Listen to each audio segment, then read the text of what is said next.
आज का प्रश्न यह है कि क्या भगत सिंह को पुनर्जन्म की प्राप्ति हो सकती है? क्या भगत सिंह को पुनर्जीवित किया जा सकता है? दोबारा उसको जीवित किया जा सकता है? तो आइए इस पर विचार करें। आज 23 मार्च है। यही वह दिन था जिस दिन अंग्रेज सरकार ने, जिसके पास बहुत बड़ा सामर्थ्य उन दिनों था, जिसके राज्य में सूर्य कभी अस्त नहीं हुआ करता था ऐसा कहा जाता है, वो सरकार इन क्रांतिकारियों से, जिनके पास कोई सामर्थ्य नहीं था अर्थात आत्मबल तो बहुत था इनके पास में, लेकिन क्रांति के लिए, परिवर्तन के लिए जिन संसाधनों की आवश्यकता थी वो कोई संसाधन इनके पास में नहीं थे। इनके संसाधन केवल मात्र विचार थे। उस संसाधनों से समर्थ सरकार, जो सरकार इतनी भयभीत हुई कुछ क्रांतिकारियों से कि जो दिन उन्होंने निर्धारित किया था भगत सिंह की फांसी का दिन 24 मार्च 1931 निर्धारित किया गया, और डर के कारण से वो सरकार जो है उसने एक दिन पहले फांसी दे दी। और भगत सिंह को फांसी पर चढ़ाने के बाद में दुनिया के अंदर कहीं पर ऐसा नहीं होता कि किसी के परिजन उसके शव को प्राप्त करना चाहते हों और मारने के बाद में उसका शव जो है वो प्रदान न किया जाए। अंग्रेज सरकार ऐसी सरकार थी, अंग्रेजी सरकार, जिसकी भाषा को आज हम पढ़ते हैं, जिसकी वेशभूषा को मैं और आप सभी धारण करने के लिए लालायित रहते हैं, वो अंग्रेज सरकार इतनी क्रूर, इतना ही अत्याचारी सरकार थी कि उसने भगत सिंह का शव भी उनके परिजनों को नहीं सौंपा, और उस शव को टुकड़े टुकड़े करके, बोरों में भर करके और पेट्रोल छिड़क करके कहीं दूर ले जा करके एक नदी के किनारे आग लगा दी गई। इतनी भयभीत ये सरकार थी, जो अपने आप को बहुत सामर्थ्यवान कहते हैं। प्रायः ऐसा देखने में आता है, जो लोग अपने आप को बहुत सामर्थ्यवान कहते हैं उनके पास सामर्थ्य नहीं होता। तो आज का प्रश्न ये है, क्या भगत सिंह को पुनर्जन्म दिया जा सकता है?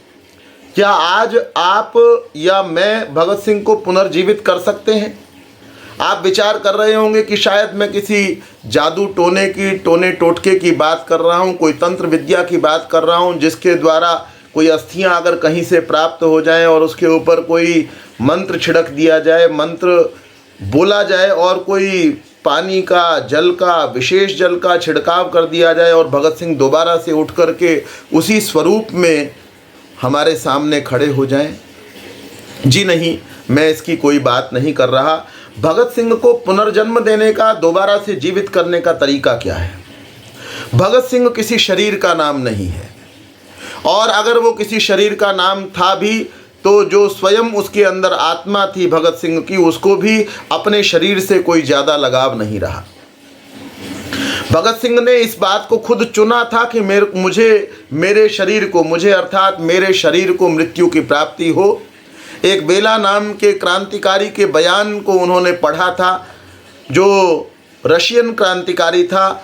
उसने जब उसकी सारी शांतिपूर्ण गतिविधियों के बावजूद, बेला की सारी क्रांतिकारी लेकिन शांतिपूर्ण गतिविधियों के बावजूद जब उसकी आवाज़ को नहीं सुना गया, तो उसने ये प्रण कर लिया था कि मैं एक दिन बहुत ज़ोर का बम का धमाका करूँगा, और उस धमाके के द्वारा मैं सोई हुई, नींद के अंदर पड़ी हुई जो सरकार है उसको चेता करके और अपने प्राणों का उत्सर्ग कर दूंगा। उसको पढ़ने के बाद भगत सिंह ने ये स्वयं निश्चय किया था कि मैं अपने प्राणों को मातृभूमि की बलिवेदी पर न्योछावर करूंगा, और उसको ठीक प्रकार से अपने प्राणों के बचाव का प्रयास नहीं करूंगा। उनको ये आशा थी कि इस प्रकार से अपने प्राणों का उत्सर्ग करके वो अपने उद्देश्यों को पूर्ण कर पाएंगे। तो भगत सिंह को दोबारा से जीवित करने का तरीका क्या है? आज मैं और आप कैसे भगत सिंह को दोबारा से जीवित कर सकते हैं? कैसे उनका पुनर्जन्म हो सकता है? क्योंकि भगत सिंह एक शरीर का नाम नहीं है, भगत सिंह एक विचारधारा का नाम है। उस विचारधारा को मैं और आप यदि आज अपने राष्ट्र के अंदर, अपने समाज के अंदर, अपने विश्व के अंदर स्थान दे देते हैं तो निश्चित रूप से आप भगत सिंह को जीवित करने में, पुनः जीवित करने में, अपने बीच में लाने में समर्थ होंगे। और अगर आप ऐसा नहीं कर सकते हैं तो आप अपने आप को भगत सिंह का अनुयायी नहीं कह सकते हैं। भगत सिंह के चित्र को अपने पास में रखने पर, भगत सिंह की डीपी आपने अपनी लगा ली है, अपने घर के अंदर चित्र सजा लिया है, इतने मात्र से आप नहीं कह सकते कि मैं भगत सिंह का अनुयायी हूँ। तो क्या है वो ऐसे भगत सिंह के विचार जिन्होंने इतनी बड़ी मानसिकता को, विश्व की मानसिकता को, विश्व की चेतना को, सारे संसार के प्राणियों को हिला करके रख दिया था। एक 23 साल का नौजवान, आज के 23 साल के नौजवान के पीछे चलने वाले उतने लोग नहीं हो सकते जितने भगत सिंह के पीछे चलने वाले उसके जीवन काल में और उसकी मृत्यु के बाद में रहे। आप विचार करें कि बहुत सारे व्यक्तियों की मृत्यु हुई, शहादत बहुत से व्यक्तियों की हुई, लेकिन नाम भगत सिंह का इतना क्यों लिया जाता है? इसीलिए लिया जाता है क्योंकि उसके पास में एक विचारधारा थी। आयु छोटी होते हुए वो एक मजबूत व्यक्ति था जिसके पास में एक सुदृढ़ विचारधारा थी। उसने एक इंकलाब जिंदाबाद का नारा दिया। आज भी जो लोग अपने हक की आवाज़ उठाते हैं वो इंकलाब जिंदाबाद का नारा देते हुए सब जगह पर दिखाई देते हैं। और संपूर्ण दल ने इस नारे को स्वीकार किया, नौजवान भारत सभा ने उस नारे को स्वीकार किया। इस इंकलाब जिंदाबाद का क्या मतलब है? क्या दुष्ट लोगों को, सारे के सारे दुष्ट लोगों को गोली से मार देना इस इंकलाब जिंदाबाद का मतलब है? क्या बम से उड़ा देना इस इंकलाब जिंदाबाद का मतलब है कि जो व्यक्ति सामने आए उसको बम से उड़ा दिया जाए? और जब लाखों लोगों को बम से उड़ा दिया जाए तो उसके द्वारा इंकलाब जिंदाबाद हो जाएगा? ऐसा बिल्कुल नहीं है। आप उनके द्वारा की गई इंकलाब जिंदाबाद की व्याख्या को जब हम पढ़ते हैं तो निश्चित रूप से पाते हैं तो इंकलाब जिंदाबाद का अभिप्राय क्या है? उसका अभिप्राय है कि संपूर्ण परिवर्तन, व्यवस्था का परिवर्तन। उनको नाराजगी है, आपके समाज से नाराजगी है, मेरे समाज से नाराजगी है। उनके कुछ प्रश्न हैं। उनके क्या प्रश्न हैं? उनका प्रश्न ये है कि दुनिया के अंदर जो लोग बहुत सुंदर कपड़ों को बनाते हैं और उन सुंदर साड़ियों को बनाने वाले लोगों के परिवार की महिलाओं के पास में पहनने को अच्छी साड़ियाँ क्यों नहीं हैं? उनको ये तकलीफ़ है कि अच्छे से अच्छे कपड़ों का बुनकर जो है वो ख़राब कपड़ों के अंदर रह रहा है, और दूसरे लोग जो कुछ काम नहीं करते, जिनका समाज में उतना बड़ा योगदान भी नहीं, जो परिश्रम करने वाले नहीं हैं, उनके पास में वो सारे कपड़े जा कर के पहुँच जाते हैं। उनका प्रश्न है, भगत सिंह का ये प्रश्न है, मुझसे प्रश्न है, आपसे प्रश्न है, सारे समाज से प्रश्न है। सारी ये जो पूंजीवादी व्यवस्था बनी हुई है उस व्यवस्था से वो प्रश्न करते हैं कि जो बढ़ई आपके घर के अंदर इतने सुंदर दरवाजे बना करके जाता है, जो 20 साल तक, 50 साल तक जरा सा भी उनका कुछ बिगड़ता नहीं है, उस बढ़ई के घर के अंदर लगे हुए दरवाजे उतने अच्छे क्यों नहीं हैं? ये प्रश्न है उनका। और जो आपके बहुत सुंदर सुंदर इमारतों को बना करके जाता है, एक मंजिल के ऊपर दूसरी मंजिल, दूसरी के ऊपर तीसरी मंजिल, वो सारी इमारतों को बनाने वाला, इतने सुंदर घरों को बनाने वाला, वो गंदी बस्तियों के अंदर क्यों रह रहा है? ये प्रश्न है उनका मुझसे और आपसे। वो कहते हैं कि जो लोग इस व्यवस्था के जिम्मेदार हैं, चाहे वो सरकार, वो कहते हैं वो अंग्रेज़ों की सरकार हो, वो किसी और की सरकार हो, वो जहाँ की भी सरकार हो, जिस राज्य के अंदर, जिस जनपद के अंदर, जिस राष्ट्र के अंदर, जिस विश्व के अंदर परिश्रम करने वाले के पास में अभाव है और दूसरे लोग जो ज़्यादा परिश्रम नहीं कर रहे हैं, केवल अपनी चालाकियों के कारण से, अपनी तिकड़मों के कारण से, अपने जैसे कैसे उल्टे सीधे बनाए हुए कानूनों के कारण से उन्होंने सारे आय के संसाधनों के ऊपर कब्जा किया हुआ है। वो कहते हैं मेरा प्रश्न है, क्यों वो व्यक्ति गंदी बस्तियों के अंदर रहता है? क्यों वो व्यक्ति मच्छरों के अंदर पैदा होता है और कीड़े मकोड़ों के अंदर पैदा होता है और उसी तरह से मर जाता है? जिसके लिए भगत सिंह ने अपनी जान दे दी, उसने अपनी जान केवल इसलिए नहीं दी कि उसका कहीं नाम लिखा जाएगा। वो तो मरते हुए भी कितना सुधार करके गया है। मरने से पहले वो 114 दिन की भूख हड़ताल करके गया। विश्व के इतिहास में 114 दिन की भूख हड़ताल का सामना करने वाले व्यक्ति बिरले ही होंगे। मुझे और आपको 1 दिन 2 दिन 4 दिन भूखा रहना पड़े, जिस व्यक्ति को पता है कि तूने मर जाना है, वो व्यक्ति उससे मरने से पहले भी सोचता है कुछ व्यवस्था जो हो सकती है उसका मैं सुधार करके जाऊं। जेल के अंदर जो कैदी होते थे, जिनको गिरफ्तार कर लिया जाता था, उन कैदियों के साथ में बुरा व्यवहार होता था। उसने इस याचना के साथ में, इस प्रण के साथ में, इस संकल्प के साथ में कि हमको राजनीतिक कैदियों के समान हमारे साथ में व्यवहार किया जाए, हमको पढ़ने को अखबार दिए जाएं, पुस्तकें दी जाएं, लिखने के लिए कुछ दिया जाए, अपने विचारों को व्यक्त करने का माध्यम हमारे पास में हो और सम्मान पूर्वक हमको जीवन व्यतीत करने का अवसर दिया जाए। इसके लिए उस व्यक्ति ने 114 दिन भूख हड़ताल का सामना किया। तो मैं और आप यदि भगत सिंह को पुनर्जीवित करना चाहते हैं अपने बीच में, तो मेरा और आपका आज कर्तव्य क्या है? आप बंबई के बड़े बड़े औद्योगिक प्रतिष्ठानों में आज जाकर के देख लो, सूरत में जाकर के देख लो, बेंगलोर में जाकर के देख लो, पानीपत में देख लो, किसी भी स्थान पर आप जाकर के देखें, आज भी मजदूर को 12,000 15,000 रुपये मिलते हैं महीने के अंदर, और उसके लिए उसके 12 घंटे ले लिए जाते हैं। तो भगत सिंह को पुनर्जीवित करने का तरीका क्या है? अगर मैं भी किसी शोषण करने वाली व्यवस्था के साथ में जुड़ा हुआ हूँ, अगर मैं भी जुड़ा हुआ हूं, तो मैं उस व्यवस्था को परिवर्तित करने का प्रयास करूं।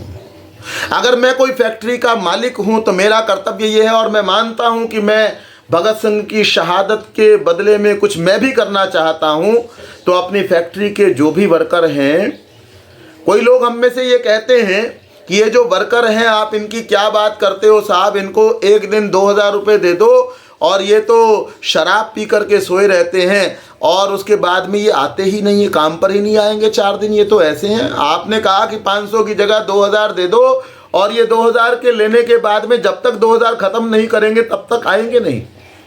हम में से कुछ लोगों की विचारधारा इस प्रकार की बन गई है। तो मैं आपसे निवेदन करना चाहूँगा, आपको लगता है कि वो आपका जो मजदूर है वो पढ़ा लिखा नहीं है, नासमझ है और वो धन का सदुपयोग करना नहीं जानता, तो आप ऐसी व्यवस्थाएं कर सकते हैं कि उसके बच्चों की स्कूल की फीस, अच्छे स्कूलों के अंदर उसका एडमिशन कराइए, जहाँ पर अच्छा उच्चारण सिखाया जाता हो, जहाँ पर अच्छी बातें सिखाई जाती हों, जहाँ पर अच्छे आचार व्यवहार सिखाए जाते हों, ऐसे विद्यालयों के अंदर जहाँ पर देशभक्ति सिखाई जाती हो, जहाँ पर राष्ट्र के बारे में बहुत कुछ बताया जाता हो, जहाँ पर राष्ट्र की सेवा कैसे की जा सकती है ये सब बताया जाता हो, वहाँ उन विद्यालयों में अपने मजदूरों के बच्चों का आप एडमिशन कराइए। और सीधा फीस जो है ना, उस विद्यालय के अंदर आजकल तो ऑनलाइन का ज़माना है, आप बच्चे के, आप मजदूर के हाथ में पैसे देते ही क्यों हैं?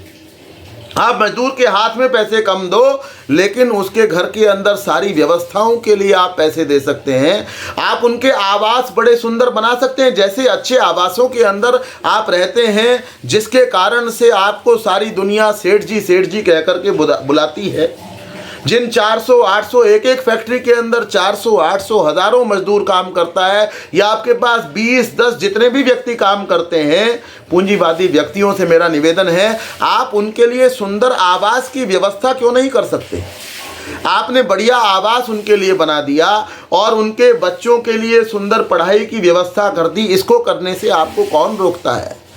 आपने स्कूल के अंदर फीस दी है, उसके उस पैसे से तो वो व्यक्ति जो है शराब को नहीं पी सकता, उसके द्वारा तो वो गांजे धतूरे का सेवन नहीं कर सकता। तो ये हमारा कर्तव्य, हम ये कह करके कि ये मजदूर समझदार नहीं है और इसको हम पैसे दे देंगे तो ये उसका दुरुपयोग करेगा, ये कह करके हम अपनी जिम्मेदारी से बच नहीं सकते। बहुत हैरानी होती है जान करके कि मुंबई के बड़े बड़े समझदार सेठों के पास में ये समझ नहीं है कि वो 14,000 रुपये में, 12,000 रुपये में, 8,000 रुपये में कैसे व्यक्तियों को अपने साथ में रखते हैं और उनका बुरी तरह से शोषण करते हैं। भगत सिंह ये कहता है कि आप यदि मेरे साथ जुड़ जाना चाहते हैं, मेरे मित्र बन जाना चाहते हैं, मुझे अपना मानते हैं, मुझे अपना करीबी मानते हैं, तो आपको मेरे विचारों को अपने जीवन के अंदर उतारना चाहिए। ये बात मैं आपको कोरी कल्पना के आधार पर नहीं कह रहा, आप उससे संबंधित दस्तावेज़ों को पढ़ेंगे, उनके ऊपर लिखी गई पुस्तकों को पढ़ेंगे तो आप निश्चित रूप से ये जान पाएंगे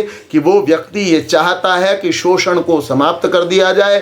वो शोषण चाहे काले अंग्रेज़ों के द्वारा किया जा रहा हो या गोरे अंग्रेज़ों के द्वारा किया जा रहा हो या किसी हबशी प्रजाति के द्वारा किया जा रहा हो, वो हर प्रकार के शोषण के खिलाफ है। वो साम्राज्यवाद के खिलाफ है कि कोई व्यक्ति तो बहुत बड़े साम्राज्य का स्वामी है और दूसरे व्यक्ति के पास सामान्य साधन भी उपलब्ध नहीं है।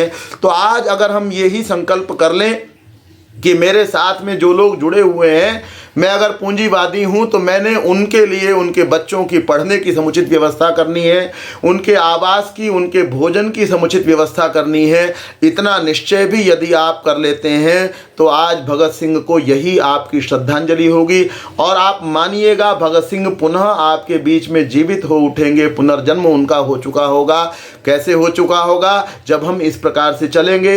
मान लीजिए मैं ऐसा नहीं हूँ, मैं कोई पूंजीवादी व्यक्ति नहीं हूँ, मैं कोई फैक्ट्री नहीं चलाता और मैं कोई सर्विस करता हूँ और मेरे पास में बहुत सारा धन मुझे उससे प्राप्त हो जाता है, कोई इस प्रकार का मेरा कार्य है, तो भी मैं गरीब व्यक्तियों को ज़्यादा से ज़्यादा उनके हक के पदार्थों को, उनकी चीज़ों को उनको देने वाला बन जाऊँ। ये मेरा प्रयास होना चाहिए। और मैं क्या कर सकता हूँ? मैं एक सामान्य व्यक्ति हूँ, तो जो मजदूर वर्ग है, जो किसान वर्ग है, उनको इकट्ठा करने का प्रयास करना। जो वास्तव में किसान है, वास्तव में मजदूर है ना। एक किसान वो भी है जो 100 एकड़ ज़मीन का मालिक है, 200 एकड़ का, 5000 एकड़ का मालिक है। मैं उस किसान की बात नहीं करता, मैं एक छोटे किसान की बात करता हूँ जिसके पास बीघा, 2 बीघा, 4 बीघा, 8 बीघा, 20 बीघा ज़मीन है। आप उनको एकत्रित कीजिए और उनको पढ़ाइए, उनको जागरूक कीजिए। उनको जागरूक करना, किस प्रकार से जागरूक करना? केवल इतना बता देना कि आप शराब पीना आपका कर्तव्य नहीं है। एक मजदूर को यह समझा देना कि शराब तुझे नहीं पीनी चाहिए, बीड़ी तुझे नहीं पीनी चाहिए और तुम सबको मिलकर के इकट्ठे होना चाहिए। लोकतंत्र के अंदर सबसे बड़ी कोई ताकत है तो वो ताकत क्या है? इकट्ठे होने की ताकत है। अगर आप एकत्रित हों तो एकत्रित होकर के आप कुछ भी कार्य कर सकते हैं। तो जो भी हम में से बुद्धिमान हैं उनको, जो गरीब वर्ग है, जो मजदूर वर्ग है, जो शोषित वर्ग है, उनको एकत्रित होने की प्रेरणा भी हमको करनी चाहिए। आप सभी ने बहुत ध्यानपूर्वक सुना, तो मेरी ये थोड़ा सा निवेदन आज के दिन आपसे है कि आप ऐसा संकल्प करें कि हमने शोषण करने वालों में शामिल नहीं होना। हमने शोषित वर्ग के साथ मिलकर के और शोषण को समाप्त करने का प्रयास करना है। और जो पूंजीवादी वर्ग आज तक किसी कारण से जो अपने पीछे चलने वाले अपने साथी मजदूर हैं, उनको भाई समझ करके उनको समान व्यवहार उनके साथ में करना, उनके रहन सहन की उचित व्यवस्था करने का यदि हम प्रयास करते हैं तो हम निश्चित रूप से भगत सिंह के मित्र कहला सकते हैं, भगत सिंह के अनुयायी कहला सकते हैं, भगत सिंह के साथी कहला सकते हैं और भगत सिंह को इस प्रकार से हम सही ठीक प्रकार की श्रद्धांजलि दे सकते हैं। आप सभी ने बहुत ही ध्यानपूर्वक सुना। आप सभी का बहुत बहुत धन्यवाद।